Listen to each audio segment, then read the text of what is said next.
When it was time for Paul to sail to Rome to appeal his case before Caesar, he was put on a ship with some other prisoners and sailed to Sidon.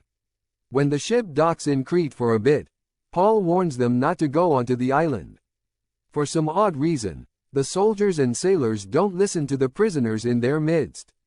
The storm was threatening to damage the ship, so they lowered the sails and allowed themselves to be driven by the wind and waves. The next day, they started throwing the cargo overboard. After many days with no sun and no stars, they gave up hope of being saved. After many days lost at sea, Paul stood up and shared some good news with the crew.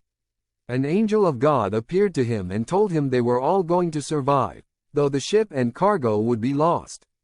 The angel revealed the ship would run aground on an island.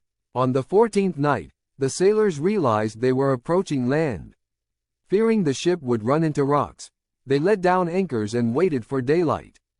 Paul encouraged the company to eat something for strength because they had been 14 days without food. They attempted to maneuver the ship into a bay with a beach where they could run the ship aground, but they got caught on and the ship started falling apart. All 276 passengers made it to the beach alive. Everyone jumped overboard and either swam or floated on debris to the shore. Just as the angel had said, everyone made it safely to land. They found out they were on the island of Malta. The islanders were very kind and helped the shipwrecked survivors. Paul continued to help others, showing God's love and power through his actions. Through this terrifying experience, Paul's faith never wavered.